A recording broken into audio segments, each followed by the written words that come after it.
la semana pasada que estuve en Costa Rica, me llegó un testimonio. Y para mí fue impactante este testimonio, y le pedí a la persona que me lo envió, la hermana Verónica, que si yo lo podía contar. Y yo quiero que me pongan la primera imagen del hijo de Verónica, que hace 6 años nació en la ciudad de Cali. Y cuando trataban de sentarlo, no había quien sentar a ese niño porque ningún músculo le respondía en su cuerpo. Ahí está el niño sentado. Trataban de ponerlo en un lugar y ¡pum!, se desplomaba por un problema neurológico que no le permitía conectar ninguno de sus músculos.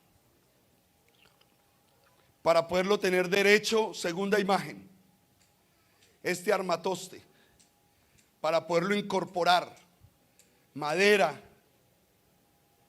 un sistema ortopédico para poderlo poner como en una posición digna de un ser humano.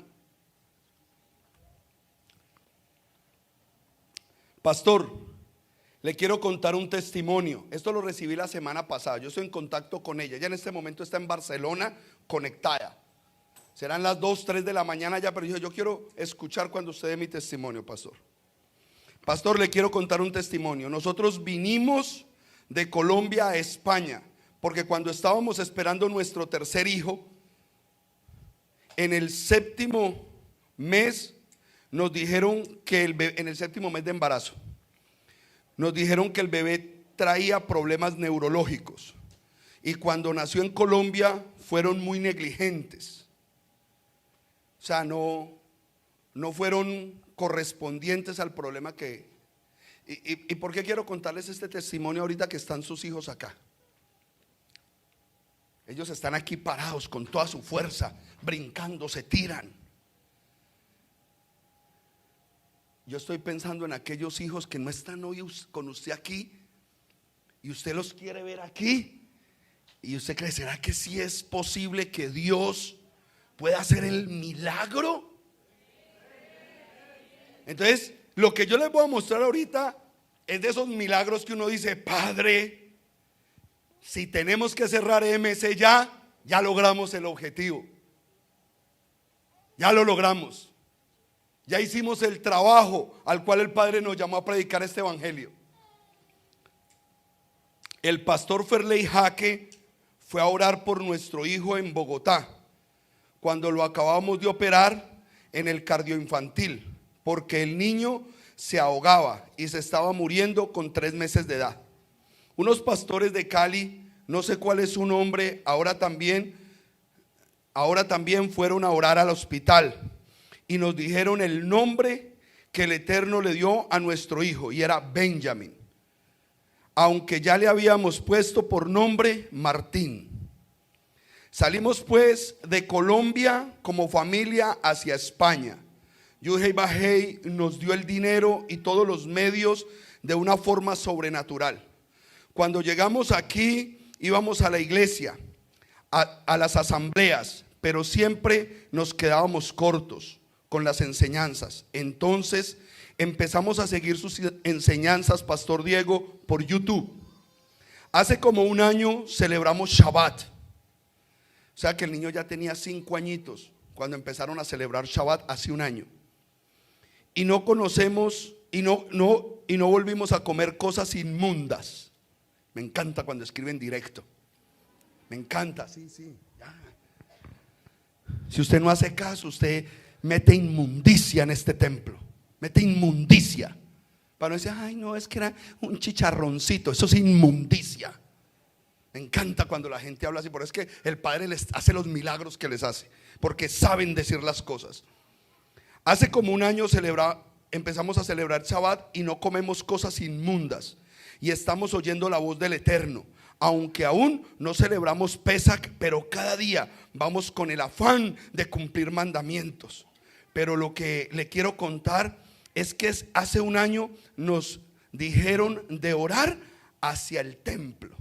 Cuando nosotros vamos a cantar el Shema, el pastor Alejandro Giraldo les dice, miren hacia el este. Y no es que sea un mandamiento, no, Es simplemente una disposición de oración que el rey Salomón estableció en segunda de Crónicas capítulo 6, cuando hizo el templo. Hizo una declaración muy hermosa, que cuando su pueblo estuviera en problemas en cualquier lugar de la tierra y mirara hacia el templo y mirara hacia Jerusalén, el Padre tuviera a bien escuchar la oración de sus hijos. Y a veces, la mayoría de veces lo hacemos mirando hacia el este. Usted mencionó en una prédica la oración hacia el muro. Hicimos entonces ayuno, oramos hacia la casa en Israel y buscamos la palabra de Dios y nos respondió: he aquí, yo les traeré sanidad y medicina. Muéstrame la siguiente foto, cómo llegó el niño a España. Ya de aquí es antes de irse para España. Muéstrame la siguiente. Esto ya es en España. El niño completamente paralítico, ya con 5 años. Así llegaron a España. Oraron hacia Israel, ayunaron y buscaron la palabra del Eterno. Y mira lo que dicen unos niños espirituales de 1 año. Y Elohim nos respondió.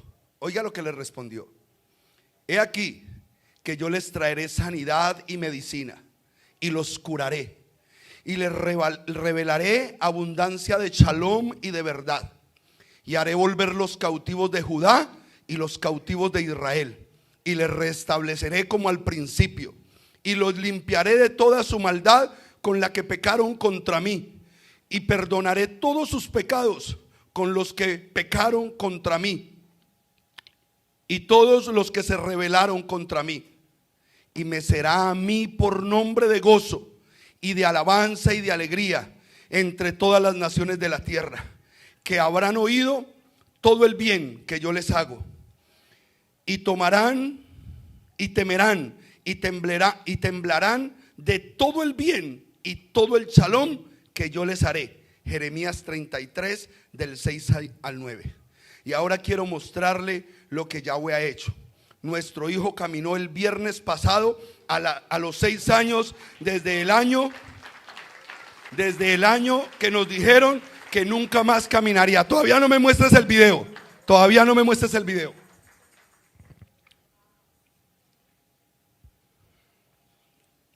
Cuando ella me mandó el mensaje, ella me dice: el viernes pasado el niño caminó. Inmediatamente me voy en mi mente y yo digo: viernes pasado, ¿qué fue? Rosh Kodesh. En el Rosh Kodesh de Iyar, cuando declaramos la palabra de luz, de sanidad, y que la luz prevalecería por encima de las tinieblas, he aquí el milagro. Ponga el video, por favor. Dele gloria al Eterno. Dele gloria al Eterno. Dele la gloria al que la gloria se merece. Aleluya. Aleluya. Y mire dónde termina el video. Y mire dónde termina el video de Benjamin.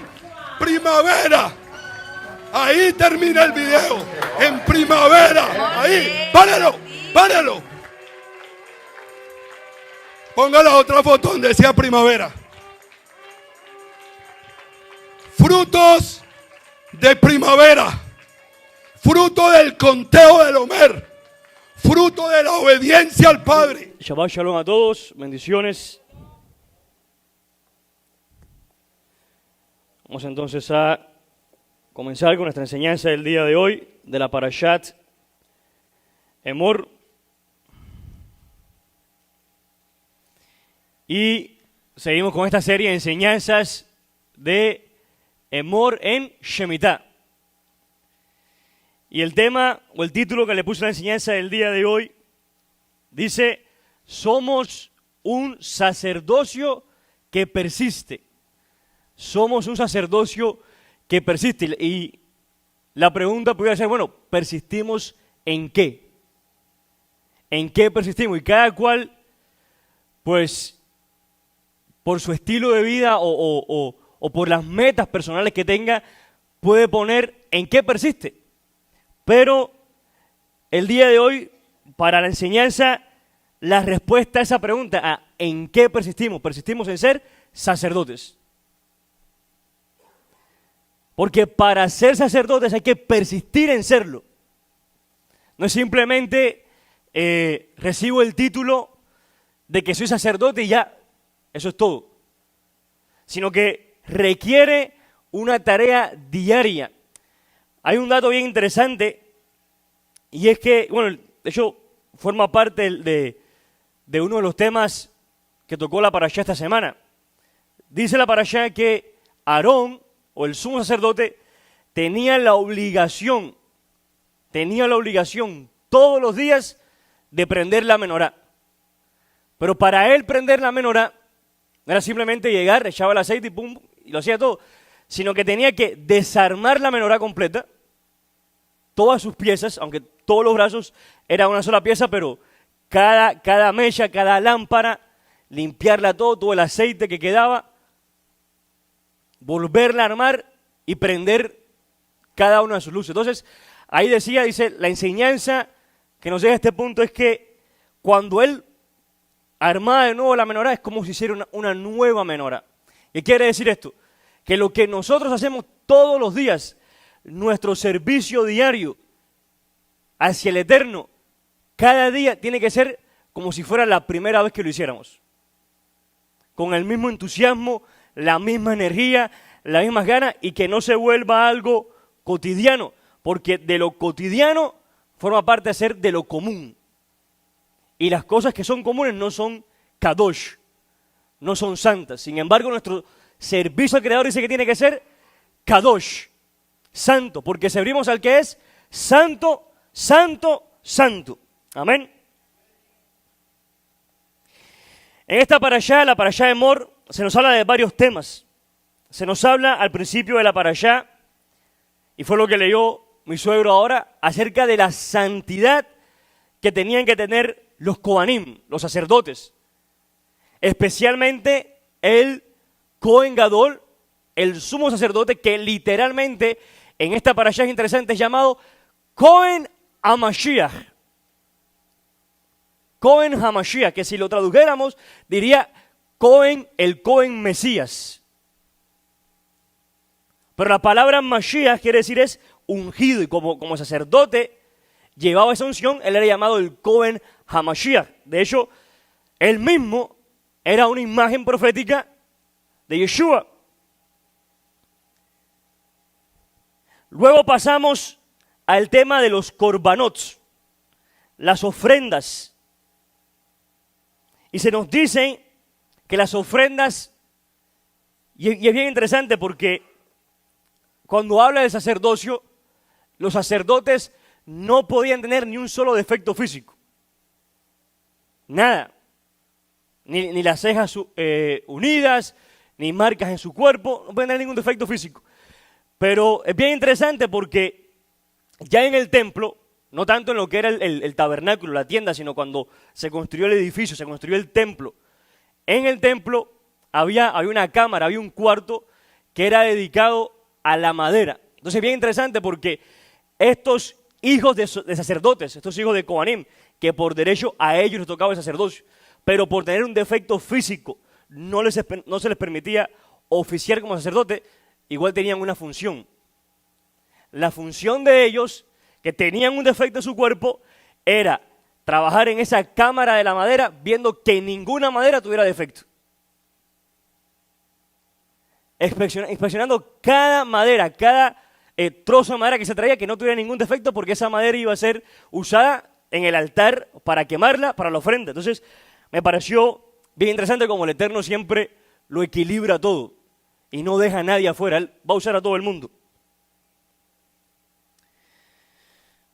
Las ofrendas, los korbanot, como les decía, tenían la misma condición, tenían que ser 100% perfectas. Y dice en Malaquías, capítulo 1, leemos del versículo 6 al 14, dice: Adonai Sebaot dice a los sacerdotes: un hijo honra a su padre y un sirviente respeta a su señor. Si yo soy su padre y su señor, ¿dónde está el honor y el respeto que me merezco? Ustedes han tratado mi nombre con desprecio. No obstante, preguntan, ¿de qué manera hemos tratado tu nombre con desprecio? Mostraron su desprecio al ofrecer sacrificios contaminados sobre mi altar. Entonces preguntaron, ¿cómo hemos contaminado los sacrificios? Lo contaminaron al decir que el altar de Adonai no merece ningún respeto. Cuando ofrecen animales ciegos como sacrificio, ¿acaso no está mal? ¿Y no está mal también ofrecer animales lisiados y enfermos? Intenten dar este tipo de regalos al gobernador y vean qué contento se pone. Hay una historia de un rabino cuando él fue a morir. Un rabino muy importante en su época. Y cuando él fue a morir, le trajeron a sus discípulos para que él les diera la última bendición. Y cuando él le fue a la última bendición, él lo que les dijo fue lo siguiente: mi deseo es que respeten a Elohim, respeten al Eterno, tanto como respetan a los hombres. ¿Cómo que respeten a Elohim tanto? Al contrario, a Dios hay que respetarlo más, dice. No. Porque ¿cuántos de ustedes no van y a escondidas pecan o hacen cosas que no son capaces de hacer delante de los hombres? Entonces, si no eres capaz de hacerlo delante de los hombres, pero sí en privado, significa que respetas más a los hombres que a Elohim. Entonces, acá esa es la misma queja que el Eterno está haciendo. ¿Cómo a sus dirigentes, a sus príncipes, lo tratan mejor que a mí? A ellos les dan lo mejor y a mí me dan la oveja lisiada, la ciega, la dañada. Sigue diciendo el versículo.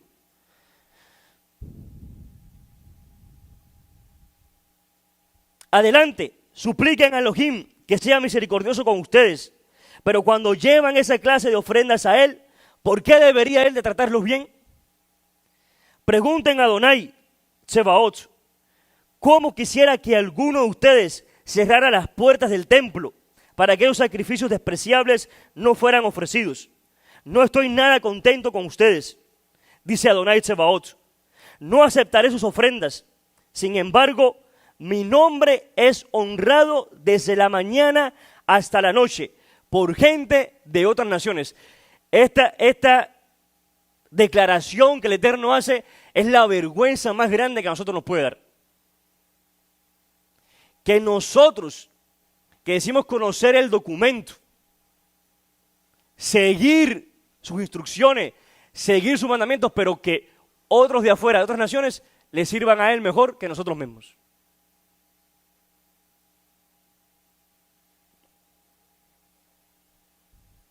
En todo el mundo ofrecen incienso dulce y ofrendas puras en honor de mí, de mi nombre. Pues mi nombre es grande entre las naciones, dice Adonai Sebaot. Ustedes, en cambio, deshonran mi nombre con sus acciones. Al traer alimentos despreciables, declaran que no está mal deshonrar la mesa de Adonai. Ustedes dicen, es demasiado difícil servir a Adonai. Y consideran un fastidio mis mandamientos, dice Adonai Sebaot. Imagínense, están presentando animales robados, lisiados y enfermos como ofrenda. ¿Debo aceptar esa clase de ofrenda de ustedes? Pregunta Adonai. Maldito sea el tramposo que promete dar un carnero selecto de su rebaño, pero después sacrifica defectuoso a Adonai. Pues yo soy un gran rey, dice Adonai Sebaot, y mi nombre es temido entre todas las naciones. Aquí es importante recordar que la palabra corbán, que es la que se traduce como sacrificio, en hebreo es corbán, viene de la palabra karab, del Strong 7126. Y quiere decir acercarse. Es decir, que el corbán representa el sacrificio o la ofrenda. En realidad, lo que estamos presentando es nuestro deseo de acercarnos al Eterno. El sacrificio no es traer el animal y ya está. No, ese animal que estoy trayendo lo que representa es tu deseo, tu anhelo de acercarte al Eterno. Hay una comparación que los sabios hacen. Dicen que el humo del altar, el humo que salía, que subía en los sacrificios del altar, es el mismo humo que en la creación habla cuando dice que en la tierra no había llovido, pero que salió un vapor de la tierra. Y que ese vapor de la tierra fue lo que inspiró la creación del hombre. Ese humo del altar está conectado a ese vapor que inspiró en el Eterno la creación del hombre, de que el hombre fuera creado del barro. Entonces, ¿cuánto o de qué calidad debe ser ese humo que nosotros hacemos subir?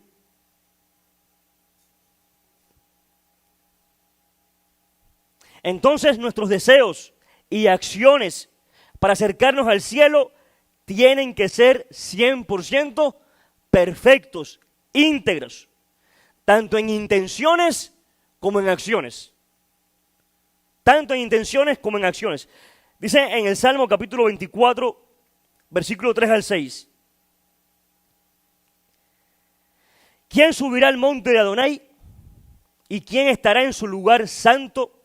El limpio de manos y puro de corazón. El que no ha elevado su alma a cosas vanas, ni ha jurado con engaño. Él recibirá la bendición de Adonai y justicia del Dios de su salvación. Tal es la generación de los que buscan tu rostro, oh Elohim de Jacob. Hoy en día nosotros no podemos presentar una ofrenda, es decir, nadie tiene un ganado para ir y tomar un corderito o lo que sea y presentarlo y decir, te traemos lo mejor de nuestro ganado. Pero nuestras acciones, dice Romanos capítulo 12, dice, preséntense en ustedes mismos como el sacrificio. Ya que no es como presentar sacrificio, ustedes mismos, nosotros mismos, nos presentamos como ese sacrificio. Entonces tiene que ser ese sacrificio perfecto. ¿De qué manera nosotros nos presentamos ese sacrificio 100% perfecto? Como lo enseña el Salmo capítulo 24, en integridad, limpio de manos y de corazón, de intenciones. La congruencia que siempre hemos aprendido. Lo que creo, congruente con lo que pienso. Y lo que pienso, congruente con lo que hablo. Y lo que hablo, congruente con lo que hago. De esa manera es que nosotros nos presentamos como ese sacrificio perfecto.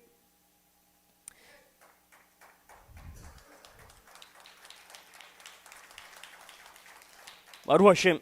También en esta parashá vemos el tema de los Moedim, las fiestas señaladas. Y sé que el día de hoy hay muchas visitas. Los invito a leer Levítico 23, que fue parte de lo que se leyó esta semana en el estudio de la porción semanal. ¿Por qué? Especialmente para las visitas, porque se nos ha enseñado que la fiesta de la Torá le pertenecen a los judíos. El Shabbat de los judíos, la Pascua de los judíos, etcétera, etcétera, etcétera. Pero cuando vamos a Levítico 23 dice, estas son mis tiempos señalados, mis fiestas. Y nosotros hemos aprendido un principio muy importante cuando empezamos a cumplir el mandamiento y cuando empezamos a vivir en el Mikra Kodesh, en la santa convocación. Y ese principio nos enseña que sí, una persona puede entrar en ayuno, puede entrar en oración y clamar para que el Eterno se le presente. Lo puede hacer. Daniel lo hizo y se demoró 21 días para que se le cumpliera. Y tú tienes esa opción. O tienes la opción de tú ir al día que el rey dice, ese día yo voy a estar contigo. No tienes que ayunar, no tienes que clamar, no tienes que hacer como los profetas de Baal que se cayeron no tienes que hacer nada, porque ya yo separé ese día para estar contigo. Es un día asegurado, es un Mikra Kodesh. Eso es vivir en la santa convocación. Llegar a una cita donde es fijo que el rey va a estar ahí. Y por eso llegamos con la actitud de presentarnos delante de un rey. No vamos a ver al vecino, vamos a ver al rey, rey de todos los reyes. Amén. Y en Levítico 23 nos hablan de 7 tiempos señalados, pero 7 tiempos señalados con cara de 8. ¿Por qué? Me acompañan a Levítico capítulo 23, versículo 33 al 36, donde dice así: habló Yahweh a Moshe diciendo, habla a los hijos de Israel, porque el mandamiento ¿para quién es? Para los hijos de Israel, 12 tribus, amén. A los 15 días de este mes séptimo será el Mikra Kodesh, la fiesta solemne, la santa convocación de los tabernáculos o las cabañas, o en su nombre en hebreo, Sukkot. Y será Sukkot a Yahweh. ¿Para quién es Sukkot? Para Yahweh. O sea que cuando nosotros celebramos Sukkot, seas tú gentil o seas tú de Torah, no importa, porque tú lo estás haciendo para el Eterno. Amén. A Yahweh por 7 días. El primer día habrá Mikra Kodesh, santa convocación. Ningún trabajo de siervo haréis. 7 días, ojo, 7 días ofreceréis ofrenda encendida a Adonai. Y el 8º día tendréis santa convocación. Ofreceréis ofrenda encendida a Adonai. Es fiesta. Ningún trabajo de siervo haréis. Entonces, ¿por qué 7 fiestas con cara de 8? Porque acá nos habló. Sukkot, ¿cuántos días dura? 7 días. Pero dice el versículo, y el 8º día también será santa convocación. Es decir, la festividad de Sukkot como tal, ¿de qué se trata la festividad de Sukkot?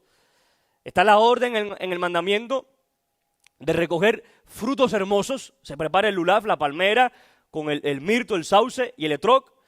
Y la orden es regocijarte, hacer el jalel. Regocijarte con esos frutos.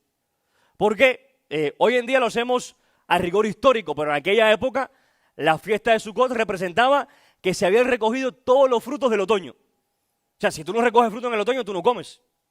Entonces, si recogiste fruto, tú vas a festejar, porque fue el Eterno quien te dio los frutos. Fue lo mismo que acabamos de hacer ahora. ¿Por qué entregamos el diezmo? Porque fue el Eterno quien lo entregó. Punto. Y lo trajemos a él regocijándonos hacia él. Amén. Entonces se hacía esa festividad que duraba 7 días. Aparte de eso, estaba dada la orden también de habitar en cabañas que se construían en el patio de la casa, en la azotea, donde hubiera un espacio que fuera en el exterior, porque el mandamiento del azúcar, ¿cuál es? Que tú hagas una edificación que sea frágil, momentánea, y que al construir el techo tú puedas ver las estrellas de los cielos. Ese es el mandamiento. Y ahí habitar durante 7 días. ¿Por qué? Porque es el recordatorio que nuestros antepasados, todas las fiestas son de identidad. Cuando yo hago Sukkot, yo no digo, no, es que yo hago Sukkot porque los israelitas habitaron. No, yo hago Sukkot porque mis padres, mis antepasados, estuvieron en el desierto. Y para eso yo no necesito hacerme una prueba de ADN que me confirme a mí que yo vengo de Israel. No, yo tengo la prueba de ADN más certera, que es la sangre de Mashiach. Y dice Gálatas 3:29, si de Mashiach son, de Abraham también son, y herederos de la promesa. Amén. Entonces ese es el mandamiento de Sukkot, habitar ahí 7 días. Pero dice el versículo, al 8º día será santa convocación.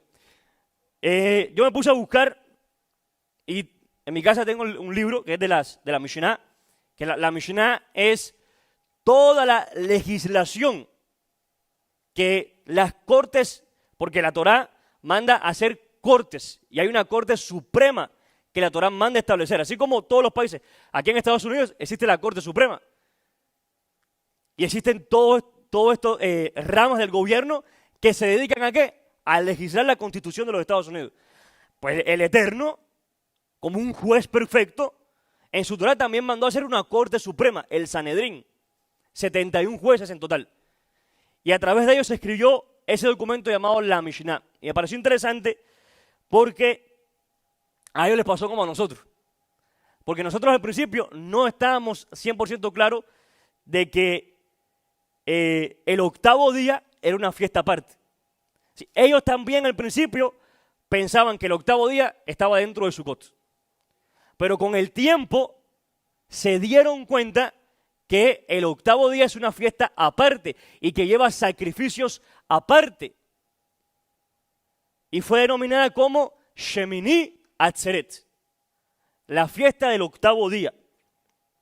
Y me parece interesante porque también legislaron que en ese día se tenía que terminar el ciclo de la Torá. O sea, todas las sinagogas, todas las quejilot de raíces hebreas a nivel internacional, sin importar la escuela o la forma de guardar la Torá que tengan, no importa, todos coincidimos en que ese día se acaba la lectura de la Torá, se acaba el ciclo anual de estudio de la Torá. Entonces me parece interesante porque es como si te dijeran, todo el estudio de la Torá es para llegar a este día.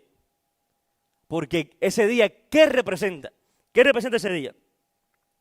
Es bien interesante porque esta es una festividad que primero viene después de un ciclo de 7 días, o sea, los 7 días de Sukkot. Viene el ciclo de 7 días y Shemini Atzeret. Que a su vez también viene después de un ciclo de 7 fiestas. O sea, viene un ciclo de 7 días, pero también viene un ciclo de 7 fiestas. El número 7, que se nos ha enseñado que representa la perfección, el número perfecto de Dios, está bien, perfecto, representa todo eso. Pero el 7 representa el mundo natural.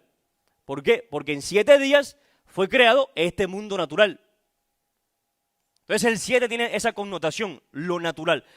Con lo cual, el octavo, que es lo siguiente a lo natural, lo octavo representa lo sobrenatural. Shemini, lo octavo representa lo sobrenatural porque es lo siguiente a lo natural.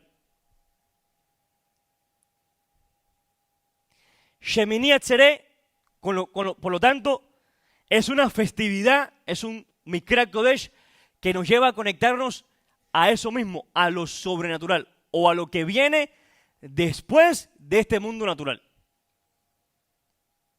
Es decir, Shemini Atzeret es la vida eterna. Todo lo que está narrado a partir de Apocalipsis capítulo 20 hacia adelante, hasta el 22, que es el último capítulo. La vida después de los 7 milenios. Dice en Apocalipsis capítulo 22, versículo 1. Después de esto me mostró un río limpio, de agua resplandeciente como el cristal, que salía del trono de Elohim y del Cordero. Esto tiene un simbolismo histórico y cultural, porque cuando vamos a Juan capítulo 7, déjame confirmar que sea Juan capítulo 7, cuando habla del último y gran día de la fiesta.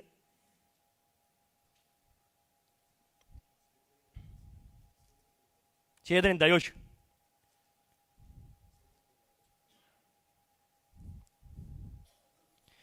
Juan capítulo 7:37. Vamos a ir allá. Juan capítulo 7, versículo 37.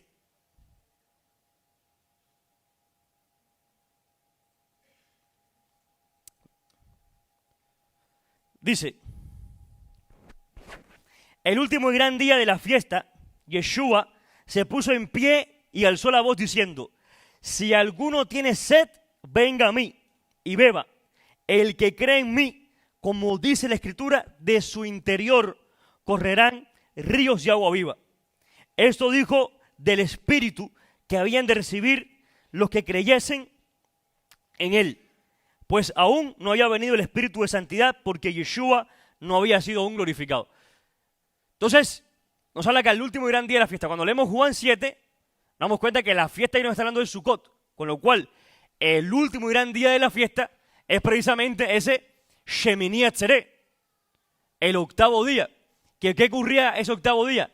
El sacerdote bajaba del templo e iba hasta el estante de Siloé o la mikvé de Siloé, de Shiloah, y de ahí llenaba un cántaro de agua.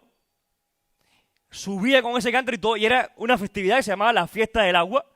Subía hasta el templo y en el altar derramaba esa agua. ¿Y por qué es más interesante?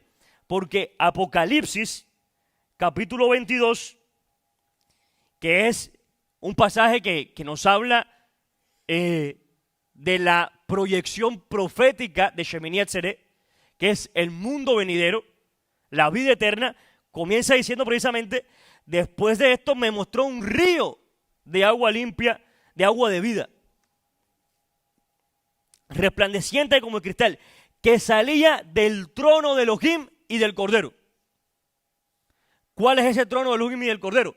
Bueno, este pasaje de Apocalipsis 22 ya había sido anunciado desde hace mucho antes, porque el mismo profeta Ezequiel, en el capítulo 47, hace exactamente la misma narración. Ezequiel capítulo 47.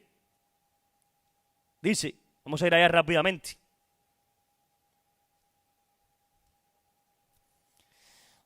Ezequiel 47 dice, estoy en el versículo 1, me hizo volver a la entrada de la casa. ¿Qué es la casa? En hebreo, Habaitza, que es el templo. La casa, el templo era llamado la casa, porque en hebreo se llama Beit Hamikdash, que quiere decir la casa de la santidad o de la presencia. Entonces por eso era llamada la casa. Me hizo volver a la entrada de la casa, del templo. Y he aquí que aguas salían debajo del umbral hacia el oriente, porque la fachada de la casa estaba al oriente. Y las aguas descendían de debajo hacia el lado derecho de la casa, al sur del altar, y me sacó por el camino de la puerta del norte, y me hizo volver, y me hizo dar la vuelta por el camino exterior, fuera de la puerta, al camino de la que mira al oriente, y vi que las aguas salían del lado derecho. Y avanzamos un poquito al versículo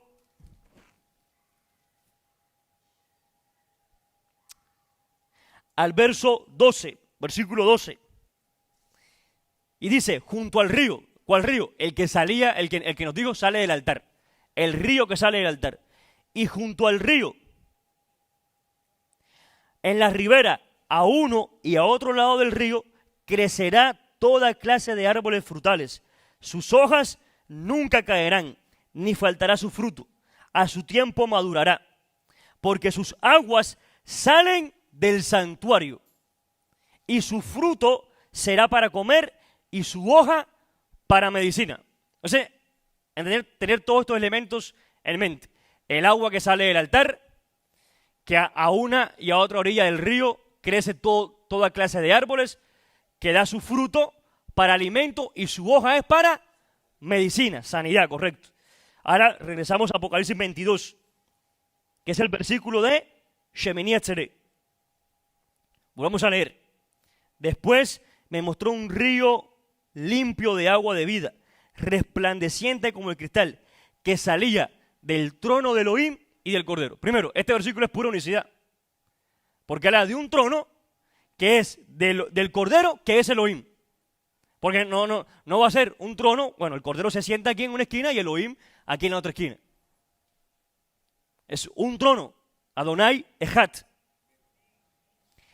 En medio de la calle de la ciudad, a uno y a otro lado del río, el mismo lenguaje de Ezequiel, estaba el árbol de la vida, Etz Haim, el árbol de la vida, que produce 12 frutos, dando cada mes su fruto, y las hojas del árbol eran para la sanidad de las naciones. Y no habrá más maldición, y el trono de Elohim y del Cordero estará en ella, y sus siervos le servirán, y verán su rostro, y su nombre será en sus frentes. No habrá allí más noche, y no tienen necesidad de la luz de la lámpara, ni la luz del sol, porque Elohim, Adonai, los iluminará, y reinarán por los siglos de los siglos. Ahora, hay algo bien interesante acá. Ya tenemos identificado todo esto de dónde viene. Shemini Atzeret. Al vivir 7 fiestas, 7 días de Sukkot, todo un año de estudio de Torah para llegar a Shemini Atzeret. ¿Por qué? Porque Shemini Atzeret representa ¿qué es? La vida eterna. Porque todo lo que nosotros hacemos aquí, estudiar Torah año tras año, guardar cada Shabbat cada semana, guardar cada Rosh Chodesh cada mes. Y todo lo que hacemos, ¿para qué es? Para la vida eterna. Porque tenemos una meta, tenemos una finalidad. Rab Shaul dice, si no existiera la resurrección, si no existiera esa vida eterna, apague y digamos que no estamos haciendo nada. Comamos y bebamos, aproveche esta vida. Pero nosotros tenemos una meta que supera lo natural. Nuestra meta está en lo sobrenatural. Amén. Ahora, hay algo aquí que hay que identificar. ¿Quién es el árbol de la vida? Nosotros. Porque dijo, ya está el trono del Cordero. Del trono del Cordero sale el agua a alimentar el árbol. Nosotros somos el árbol. Nosotros somos el árbol que tiene la responsabilidad de dar un fruto y de dar hojas de sanidad a las naciones. Para eso el Eterno nos tiene sano, para sanar a otros. Exactamente, exactamente. Y de todo esto nos habla la fiesta de Shemini Atzeret.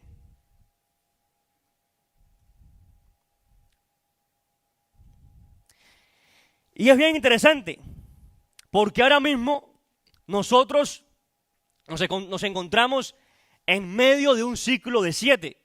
Y no me refiero solamente a que estamos en el año Shemitah, sino que estamos en un conteo de 7 semanas, 7 Shabbatot, 7 por 7, 49 días, 50 Shavuot.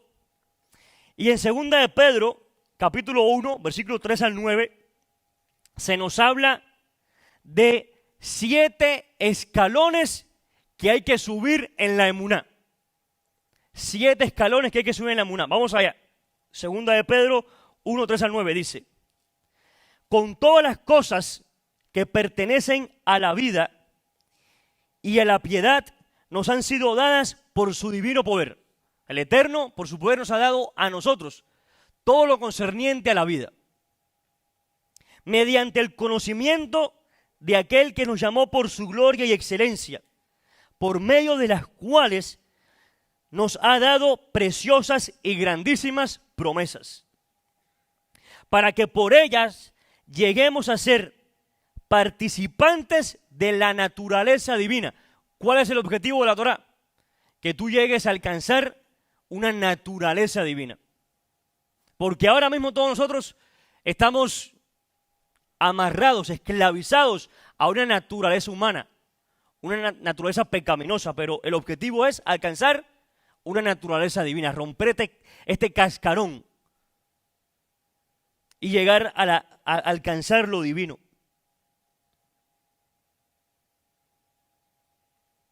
Habiendo huido de la corrupción que hay en el mundo a causa de la concupiscencia, ustedes también, poniendo toda diligencia por esto mismo, añadan a su emuná, añadan a su fe virtud, a la virtud conocimiento, al conocimiento dominio propio, al dominio propio perseverancia, a la perseverancia piedad, a la piedad el afecto fraternal y al afecto fraternal el amor.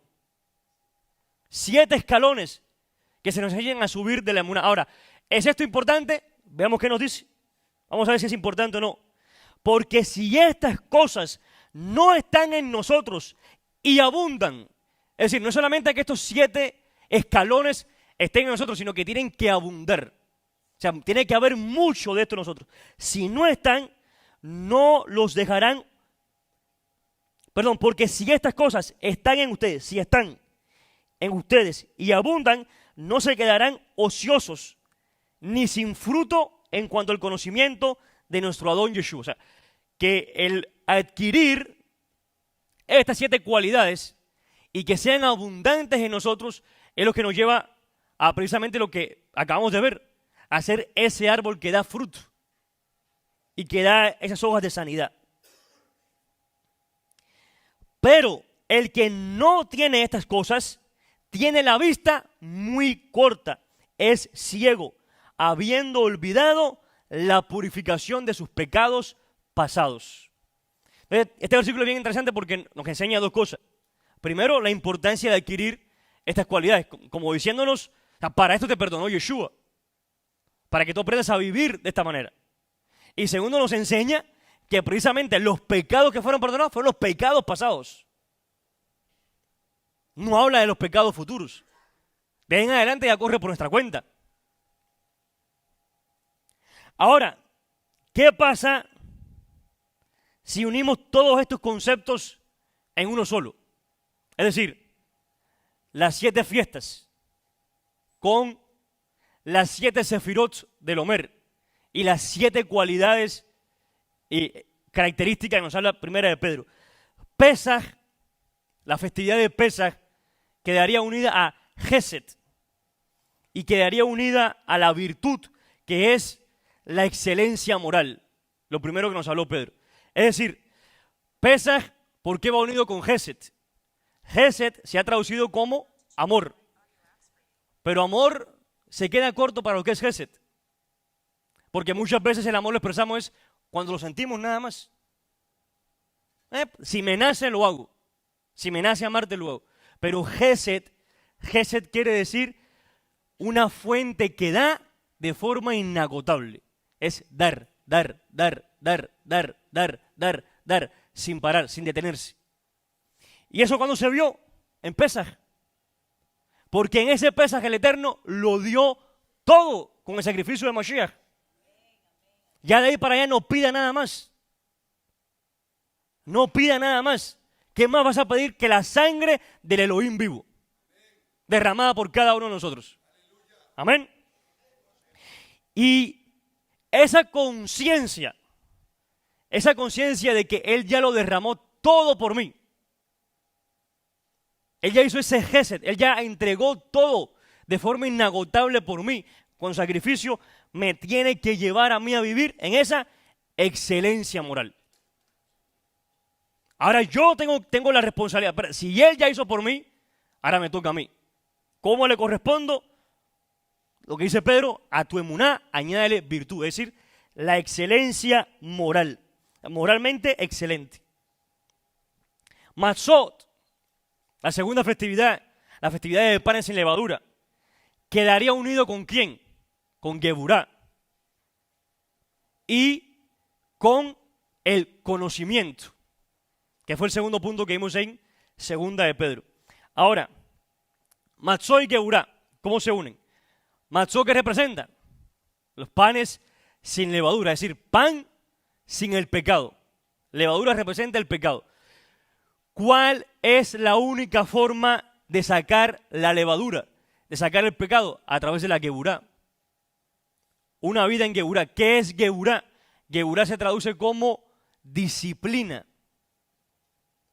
A través de vivir disciplinadamente conforme al conocimiento de la Torá, es que cada uno de nosotros puede sacar esa levadura de nosotros. Cuando yo me comprometo con el conocimiento, a verdaderamente aprender lo que la Torá me quiere instruir a mí, me quiere enseñar, y soy disciplinado con ese conocimiento, es de la única forma que yo logro sacar la levadura, sacar el pecado. La tercera fiesta, Reshit Omer, o lo que viene siendo lo que estamos haciendo ahora precisamente, el conteo del Omer, estos 50 días, queda unido a Tiferet y al concepto y al tercer punto que nos habla segunda de Pedro, que es el dominio propio.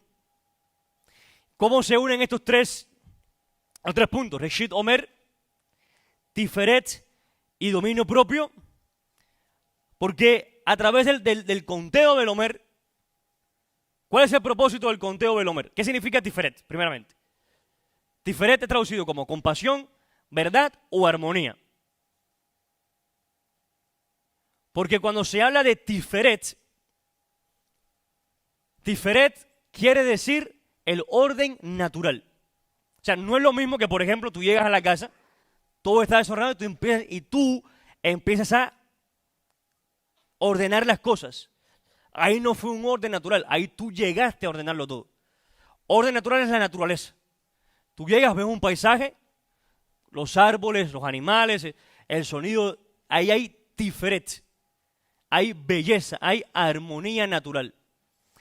esa armonía natural que puede llegar a nosotros, llega a través de ¿qué? De vivir una vida bajo dominio propio.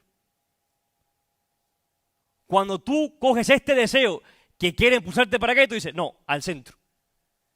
Este deseo que te quiere impulsar a otra dirección y tú lo llevas al camino recto. A la obediencia al mandamiento, el Mashiach. Eso es dominio propio. Y conteo del Omer es precisamente para que cada uno de nosotros aprenda a hacer eso.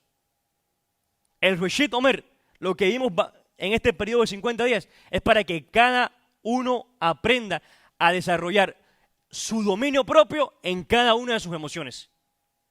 En cómo expresa el amor, en cómo expresa la disciplina, en cómo expresa la compasión, cómo expresa su persistencia, su humildad, su vinculación. Shavuot, cuarta fiesta, estaría unido a Netzach y a perseverancia. Ahora, Netzach, pues Netzach se traduce precisamente como persistencia, perseverancia. ¿Y por qué Shavuot está unido a perseverancia? Porque hay que ser perseverante para llegar a Shavuot. Hay que ser perseverante. ¿Cómo se llega a Shavuot? Después de 5. Tú puedes llegar a la fiesta de Shavuot. Llegaste ese día, te pusiste el traje, bien perfumadito, llegaste, perfecto. Pero si usted no hizo los 50 días de Sukkot, usted no llegó a Shavuot. Usted llegó al edificio donde está haciendo la fiesta. Y allá va a disfrutar de la música, de la alabanza, de la comida, de la enseñanza, pero usted no llegó a Shavuot. Sí. A Shavuot se llega solamente a través del conteo del Omer. ¿Por qué? Fíjate que el Eterno fue perfecto. El Eterno no dijo, el día tal va a ser Shavuot. Digo, contarán 50 días. Cuando cuente los 50 días, entonces vas a llegar a Shavuot. O sea que si no cuenta los 50 días, usted no recibió la Torah. Porque nos está enseñando es eso mismo, Netzach, persistencia. Una persona que no es persistente no puede recibir la Torah. Porque la Torah requiere la persistencia. Apocalipsis 14:12. Esta es la perseverancia de los santos, la persistencia de los sadikim, que han guardado el testimonio de Mashiach y han sido obedientes al mandamiento. Sin persistencia no hay Torah. Este sí no sabía cómo encajarlo al principio. Yom Kippur, Hot y la piedad que nos habla Pedro.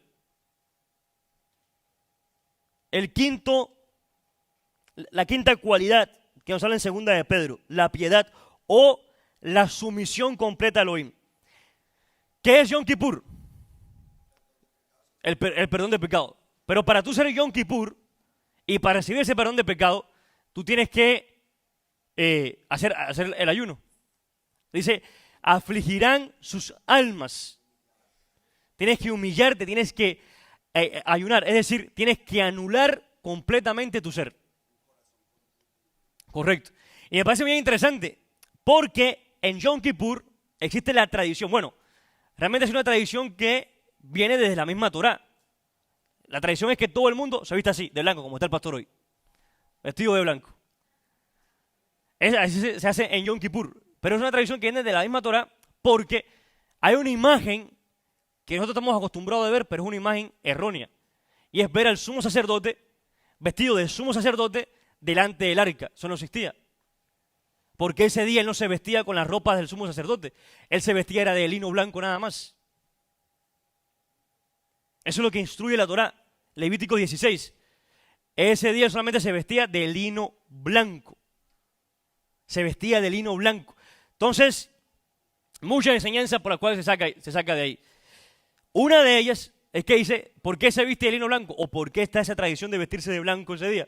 Dice, porque ese día somos como los ángeles. Con lo cual, el ayuno de Yom Kippur no es como un ayuno regular.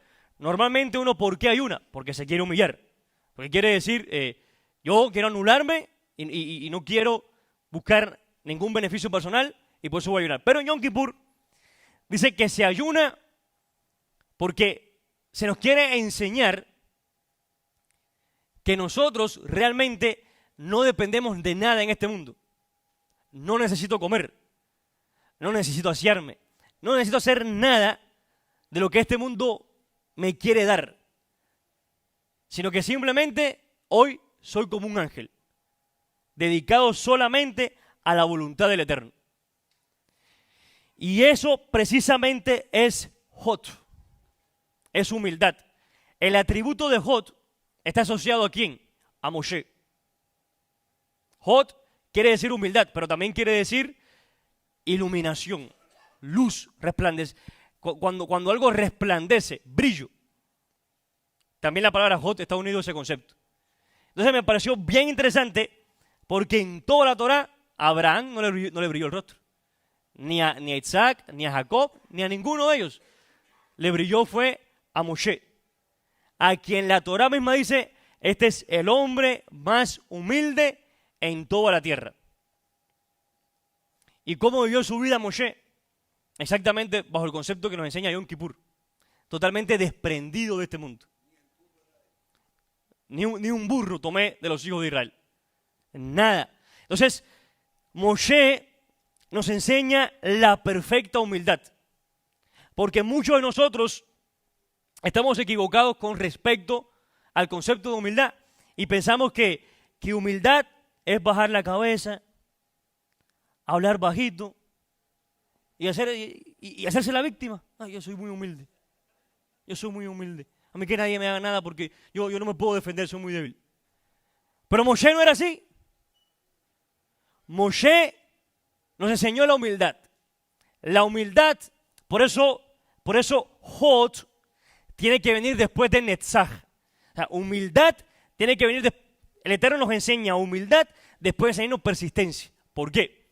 Porque la humildad va asociado a aquello en lo que tú persistes. Es decir, la humildad requiere un propósito para que tú seas verdaderamente humilde. Porque la humildad te va a ubicar precisamente en tu lugar, ni más alto ni más bajo, sino precisamente quien tú eres. Eso es ser humilde, saber exactamente quién soy yo. Por eso se hablan de 3 frases de humildad en la Torá. Abraham, ¿cuál fue la frase de humildad de Abraham? Yo soy el polvo de la tierra. David, ¿cuál fue la frase de humildad de David? Yo soy un gusano. El gusano, un animal insignificante, al polvo de la tierra, más insignificante que todo el mundo pisotea. Pero Moshe dijo la frase más humilde de todas. Si no es ni el polvo de la tierra ni el gusano, ¿qué pudo haber dicho Moshe? Yo soy el inframundo que va a bajar más del polvo. Pero Moshe, ¿qué dijo? No tiene nada que ver con eso. Moshe dijo, ¿qué soy? ¿Quién soy yo? Y esa es la verdadera humildad. Dejar que el Eterno sea quien defina tu persistencia, defina tu propósito, y una vez que Él te dice, esto es lo que yo quiero de ti, tú te fijas en ese propósito.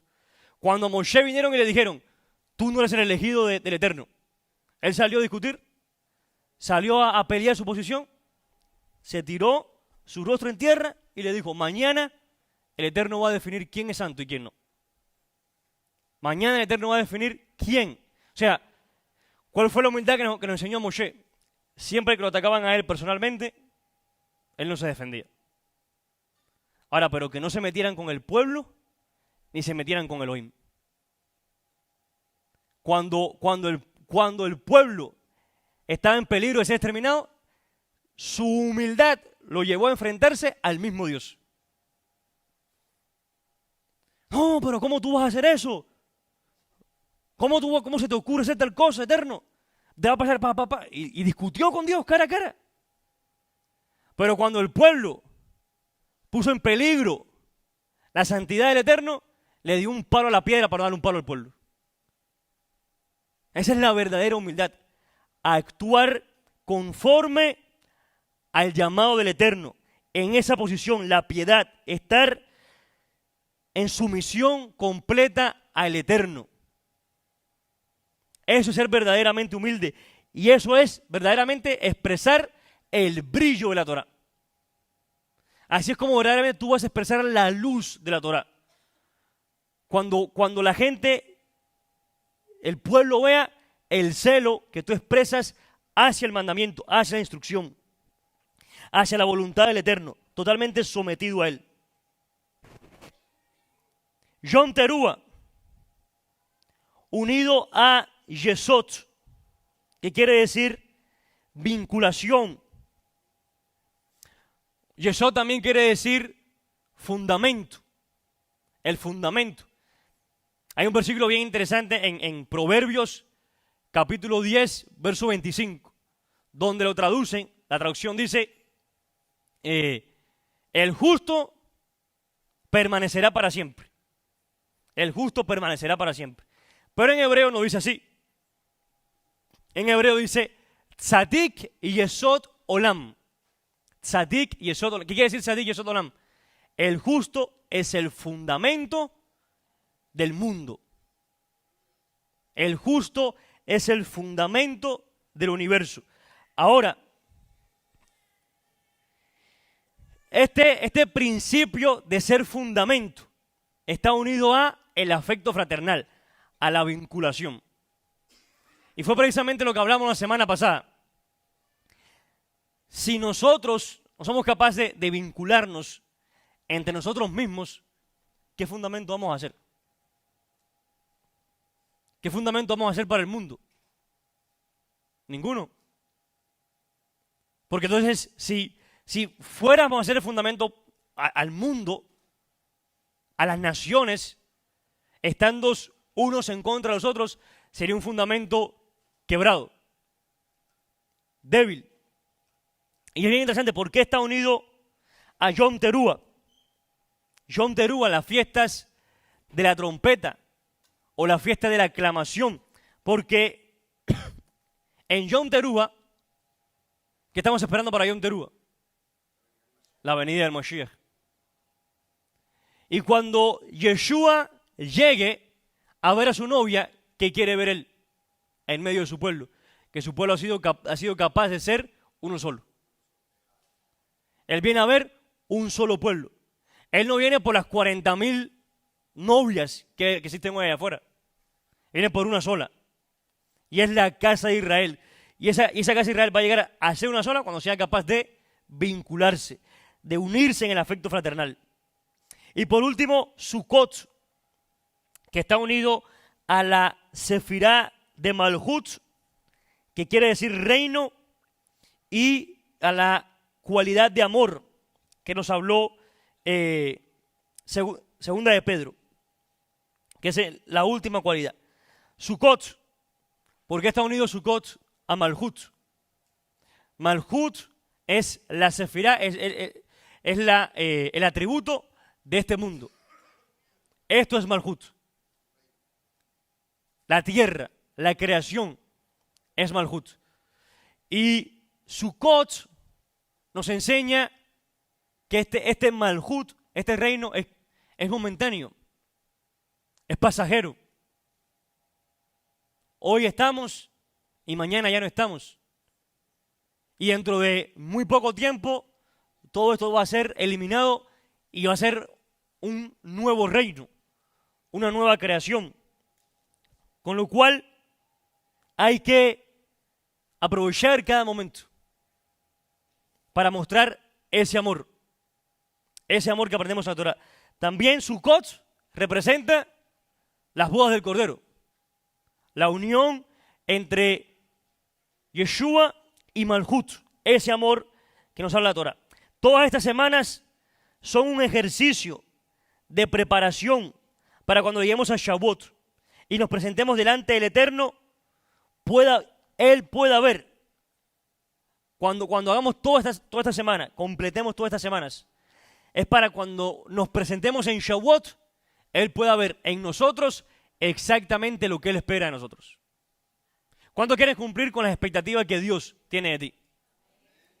¿Sigue al pie de la letra el conteo del Omer? Sigue al pie de la letra el conteo del Omer. Y el conteo del Omer es un ejercicio micro de toda nuestra vida. Toda nuestra vida tiene que ser un conteo del Omer, porque nos vamos a presentar delante del Rey algún día. La parashá comenzó hablando de las leyes del sacerdocio. Y es interesante porque la vida misma de un sacerdote es un conteo del Homer.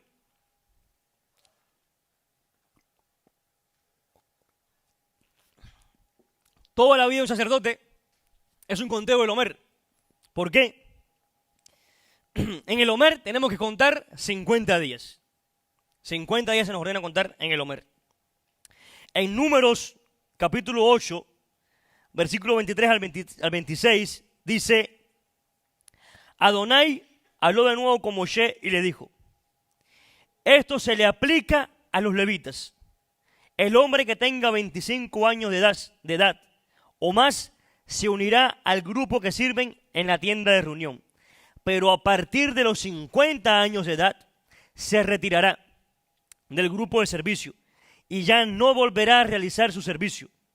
Puede servir a los hermanos suyos que tienen responsabilidades en la tienda de reunión, pero no debe realizar servicio en la tienda de reunión. Eso es lo que debes hacer en lo relacionado con los levitas y sus responsabilidades. Es decir, que un sacerdote, la vida de un sacerdote, como sacerdote llegaba hasta los 50 años, de lo que es un conteo del Homer. Y dice que empezaba a los 25, pero en realidad no empezaba a los 25. Empezaba desde que nació. ¿Por qué? Porque esta parashá nos enseña que tenía que ser 100% perfecto. Es decir, que desde que él nace lo están examinando que su cuerpo no tenga ningún defecto. Y cuidándolo. Cuando llega a los 25 años, que en realidad no comienza a los 25 años, comienzas a los 30 años, pero a los 25 años, o sea, él comienza oficialmente a los 30. A los 25 comienza, lo que vendría a ser la universidad, su carrera. Ahí le enseñan todas las funciones que debe hacer, cómo preparar un animal, cómo sacrificar, dónde tiene que cortar, qué hacer con la sangre, cómo se debe mover en el templo, todo lo que tiene que hacer a los 25 años.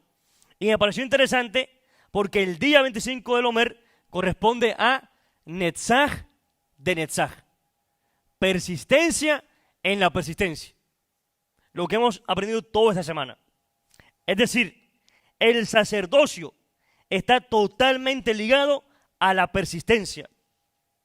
Y es interesante porque en Apocalipsis, capítulo 3, versículo 3 dice, Apocalipsis 3:3, acuérdate pues de lo que has recibido y oído, guárdalo y arrepiéntete.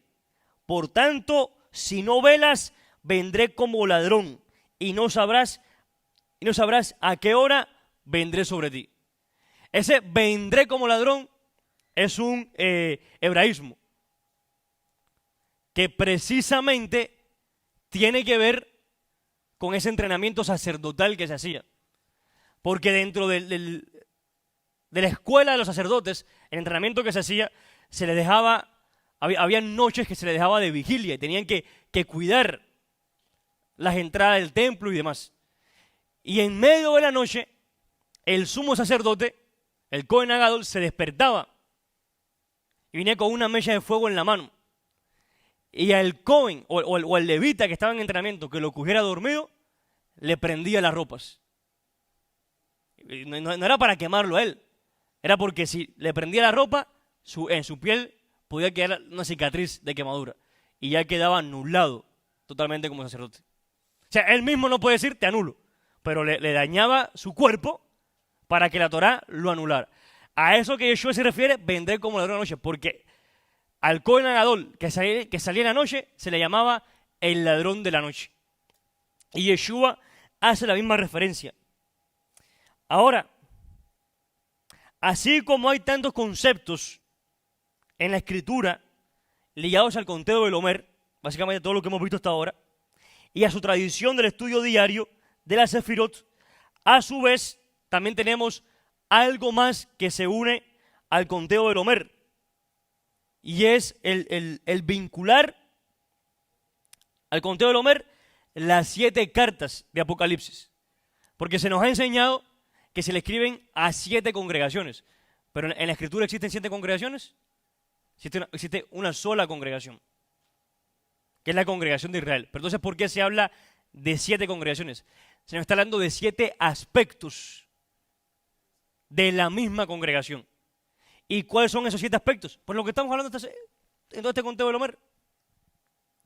Y la carta que corresponde a la Sefirat de Netzach, o de Netzach, es la carta a Sardis, a la congregación de Sardis, que está en Apocalipsis capítulo 3, 1 al 6, del cual acabamos de leer ahora mismo. Pero dice así a la congregación de Sardis. Escribe al Malaj en Sardi, el que tiene los 7 espíritus de Elohim, las 7 estrellas, dice esto: yo conozco tus obras, que tienes nombre de que vives y estás muerto. Sé vigilante y afirma las otras cosas que están por morir, porque no he hallado tus obras perfectas delante de Elohim. Acuérdate pues de lo que has recibido y oído, y guárdalo, y arrepiéntete, porque si no velas, vendré sobre ti como ladrón, y no sabrás a qué hora vendré sobre ti. Pero tienes unas personas en Sardis que no han manchado sus vestiduras, y andarán conmigo en vestiduras blancas, porque son dignas. El que venciere será vestido de vestiduras blancas. Y no borraré su nombre del libro de la vida, y confesaré su nombre delante de mi Padre, delante de sus ángeles. El que tiene oído, oiga lo que el Espíritu dice a las congregaciones. El mensaje a Sardis y la conexión que tiene con Netzach, que tiene con la persistencia, es el siguiente, y por eso tiene que ver tanto con el sacerdocio. Cuando nosotros vamos a Levíticos capítulo 8, que se nos habla de la consagración a los sacerdotes, dice en Levíticos 8, la traducción dice: y se quedarán 7 días en el campamento hasta que se complete su consagración. Pero en el hebreo dice: se quedarán 7 días en el Mishkan hasta que sean llenadas sus manos. Es decir, la obra que un sacerdote hacía, ¿por qué la podía hacer? Porque el Eterno había llenado sus manos. Le había entregado para poder hacer.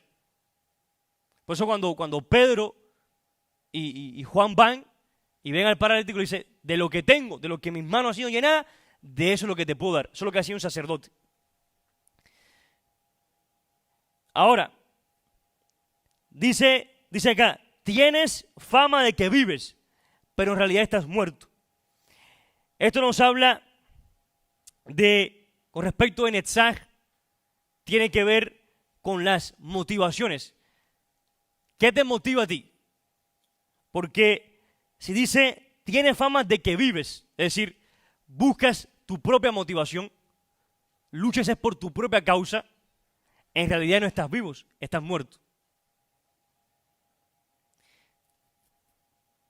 Sé vigilante y afirma las otras cosas que están por morir, porque no ha hallado tus obras perfectas. Dice también al final de esta carta: el que venciere, es decir, el que persistiere hasta el final, el que hiciera esa persistencia, Netzach, hasta el final, será vestido de vestiduras blancas. Es decir, las vestiduras que recibían ¿quiénes? Los sacerdotes, los Kohanim. Y no borraré su nombre del libro de la vida, y confesaré su nombre delante de mi Padre. El nombre es algo bien importante. Y vemos esto en la época de Abraham, porque Abraham era de la misma época de la Torre de Babel. Son de la misma época. Ahora, los que hicieron la Torre de Babel, ¿qué querían hacer? Y dijeron: hagamos una torre para construir un gran nombre para nosotros. Buscaban era su propia gloria. Ahora ellos fueron a construir un gran nombre para ellos, ¿y qué alcanzaron? Confusión, fracaso. Sin embargo, Abraham huyó de eso, buscó fue el gran nombre del Eterno, y ¿qué le dijo el Eterno? Yo engrandeceré tu nombre. Entonces, esa es la persistencia. ¿En qué vas a persistir? ¿En tu propio nombre para que termines en confusión? ¿O vas a buscar el gran nombre del Eterno para que Él engrandezca tu nombre?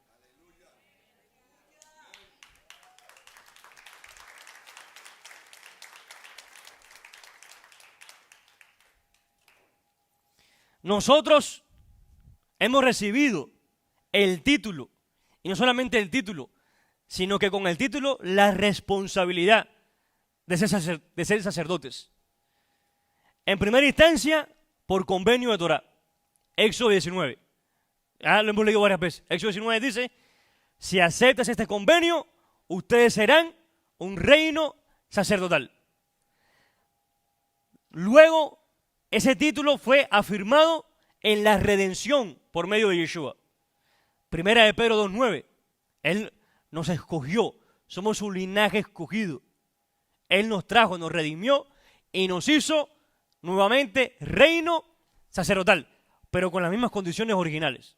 Obediencia al convenio. Eso nunca cambió. Y en Apocalipsis 1:6, nuevamente se reafirma esa función. Pero aún ninguno de nosotros hemos llegado a la plenitud de sacerdocio. ¿Por qué? Hebreos 7, 26 al 28. Porque tal sumo sacerdote nos convenía, santo, inocente, sin mancha, apartado de los pecadores, y hecho más sublime que los cielos, que no tiene necesidad cada día, como aquellos sumos sacerdotes, de ofrecer primero sacrificios por sus propios pecados y luego por los del pueblo, porque esto lo hizo una vez para siempre, ofreciéndose a sí mismo, porque la Torá constituyó sumos sacerdotes débiles, a débiles hombres, pero la palabra del juramento posterior a la Torá, al Hijo, hecho perfecto para siempre. Es decir, nosotros somos de esos sacerdotes que aún hoy en día necesitamos de una expiación diaria. Por eso no hemos alcanzado todavía esa plenitud de sacerdocio.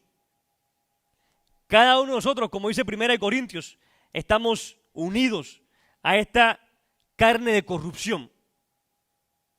Y esto corruptible no puede heredar lo incorruptible, no puede heredar todavía lo que es sobrenatural.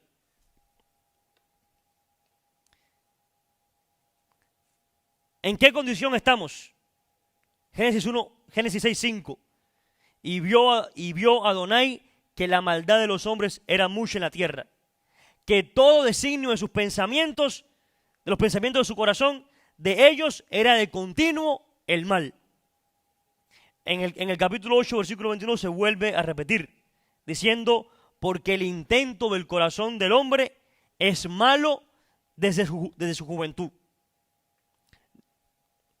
En Proverbios 29 dice, ¿quién podrá decir, yo he limpiado mi corazón? Limpio soy de mi pecado. Eclesiastés 7:20 nos dice, ciertamente no hay hombre justo en la tierra que haga el bien y nunca peque. Es decir, en nosotros hay ese título, somos un reino de sacerdotes. Pero ¿qué realmente sacerdotes somos? Con esta condición de pecado.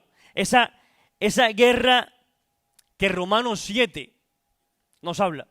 En Romanos 7 se habla de una guerra entre lo que mi inclinación al mal quiere hacer versus lo que yo, por conocimiento de Torah, sé que tengo que hacer. Y es una guerra constante entre los dos. Pero hay un versículo que cuando yo lo leí, verdaderamente nos llena de motivación a cada uno de nosotros a esa persistencia. Y está en Génesis capítulo 3. Y en Génesis capítulo 3, el Eterno le dice a Caín,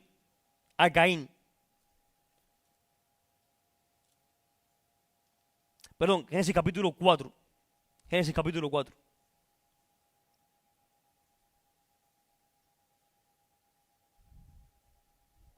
dice Génesis 4, versículo 6. Entonces Adonai dijo a Caín, ¿por qué te estás ensañado? ¿Y por qué ha decaído tu semblante? Si hicieres bien, no serás enaltecido, y si no hicieres bien, el pecado está a la puerta. Con todo esto, a ti dirige su deseo, pero tú puedes enseñorearte sobre él. Y así todos nosotros, en esta condición como sacerdotes, cada uno de nosotros tiene el pecado ahí a la puerta. Y el deseo del pecado es ir en contra de nosotros. Y ese pecado no es el diablo. No es el Satán. No es el diablo que cuando fracasamos, no, es que el diablo me hizo fracasar. No. Somos nosotros mismos. Es nuestra propia concupiscencia. Nuestro propio pecado. Ahí está la puerta. Pero dice el Eterno le dijo a Caín, pero tú tienes un poder para dominarlo a él. Ahora, cuando el Eterno le dijo estas palabras a Caín, fue antes, la semana pasada, aprendimos que lo que nos llevaba a santificarnos, ¿qué era? El Ruach HaKodesh. El Espíritu de Santidad, la función del Espíritu de Santidad es a través del mandamiento, a través de guiarnos en el mandamiento, santificarnos. Cuando estas palabras fueron dadas a Caín, fue antes de que ese Espíritu de Santidad fuera retirado del hombre. ¿Cuándo fue retirado ese Espíritu de Santidad del hombre? Génesis capítulo 6. Cuando ya la maldad era tanta en el hombre que ya el Espíritu no lo ayudaba. Dice, el Espíritu lo condenaba. Y yo digo, yo no quiero condenar al hombre. Entonces le quitó su Ruach HaKodesh. Entonces, cuando el Eterno le dijo a Caín, tú tienes un poder para dominar el pecado, fue antes de retirar ese Ruach HaKodesh. Es decir, ¿cuál es el poder que tenía Caín para dominar el pecado? El Ruach HaKodesh. El Espíritu de Santidad. Porque sin ese Espíritu de Santidad no se va a poder dominar a nada. No se va a poder llegar a ningún lugar. Por eso dicen en Hechos capítulo 6, y recibirán un poder. ¿Cuál poder era ese? El Espíritu de Santidad, el Ruach HaKodesh.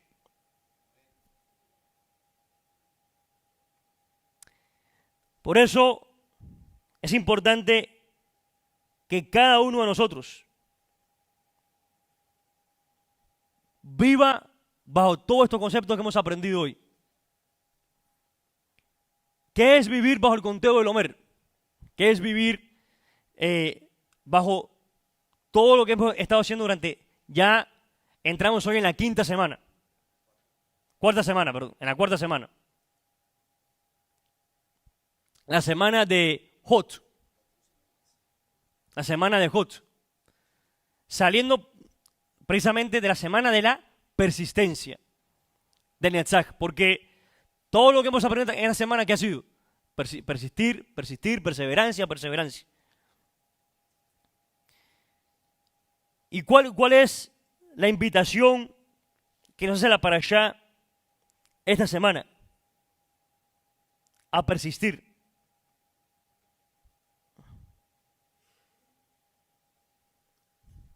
¿A persistir en qué? ¿A ser perseverantes en qué? En el Ruach HaKodesh, en el Espíritu de Santidad. Eso es vivir en lo sobrenatural.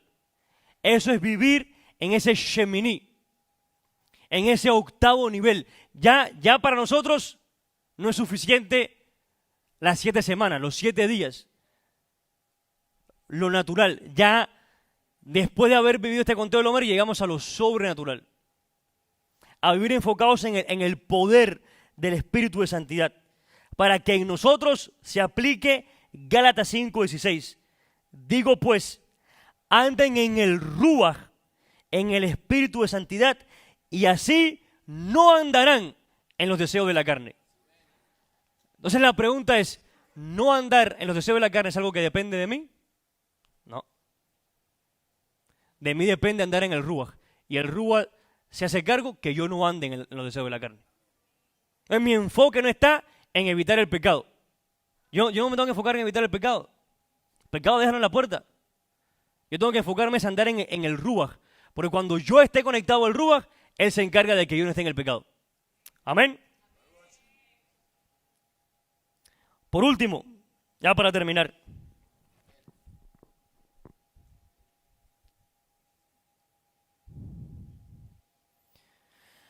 ¿Qué es vivir entonces en ese poder sobrenatural. Así que cuando nosotros ponemos nuestros ojos en lo sobrenatural, de modo que cualquier debilidad de lo natural se hace sumamente pequeña. Nuestros ojos, estando en nuestra imagen, ¿en qué estamos enfocados nosotros? En imitar, en copiar, en seguir nuestra imagen sobrenatural. Nosotros tenemos dos imágenes, dos seres, un ser natural y un ser sobrenatural. Cuando tú estás enfocado en el ser natural, tú vas a fracasar. Siempre vas a perder. Cuando estás enfocado en ese ser. ¿Por qué? Porque él no puede o ella no puede superar tal y tal situación. Él siempre cae o ella siempre cae cuando pasa. Entonces, siempre estás enfocado en ese fracaso de tu ser natural. Pero cada uno de nosotros debe enfocarse en su ser sobrenatural. ¿Y cuál es ese ser? Y cerramos ya con Hebreos capítulo 12. Hebreos capítulo 12.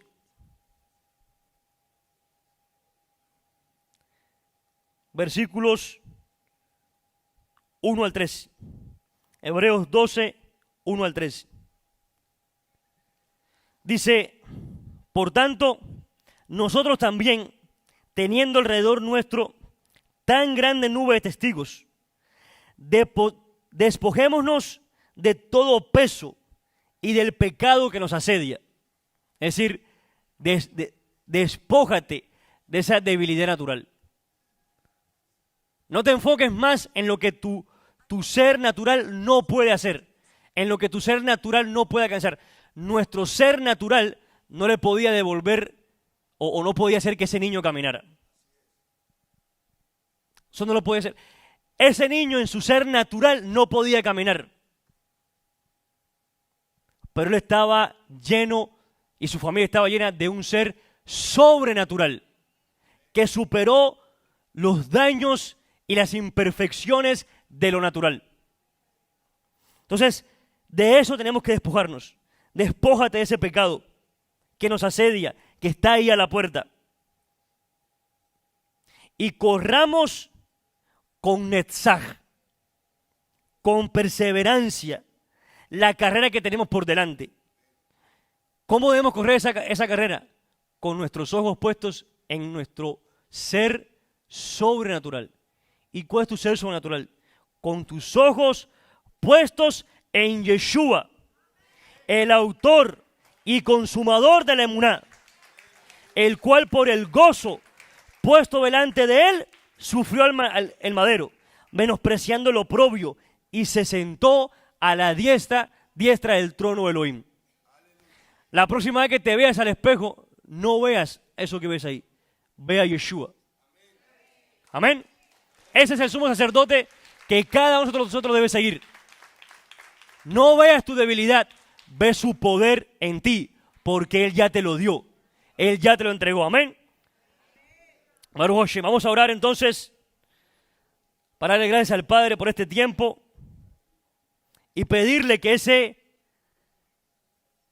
esa neshama, esa conciencia elevada, esa conciencia que nos eleva del obstáculo diario, de las debilidades todos los días, esa conciencia que nos eleva a llamar por la fe lo que no es como si fuera.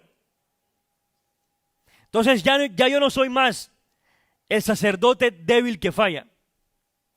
Ahora yo soy la imagen, el reflejo de un sumo sacerdote perfecto que está en un mundo superior, en un mundo sobrenatural.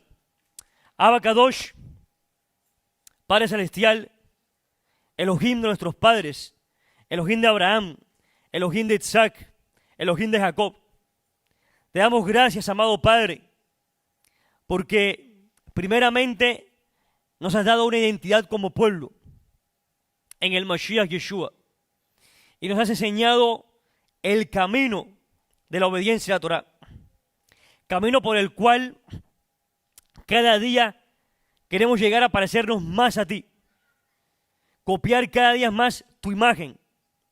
Perdona nuestras debilidades, perdona nuestros pecados, perdona nuestros errores, amado Padre, y ayúdanos a manifestar ese mismo perdón con nuestro prójimo, amado Rey. Te damos gracias por este tiempo del conteo del Omer, y si hemos fallado en algún día, si hemos fallado por ignorancia o porque este sistema no nos lo permitió, tú, Padre, en esa realidad sobrenatural, rectifica esta sefirát del Omer, este conteo del Omer, y que cada uno de nosotros pueda llegar a Shavuot con un corazón limpio, con manos limpias, con una conciencia renovada y con tu espíritu de santidad, tu Ruach HaKodesh, cada día más presentes en nosotros. En el poderoso nombre de nuestro Adón, Yeshua HaMashiach. Amén y amén.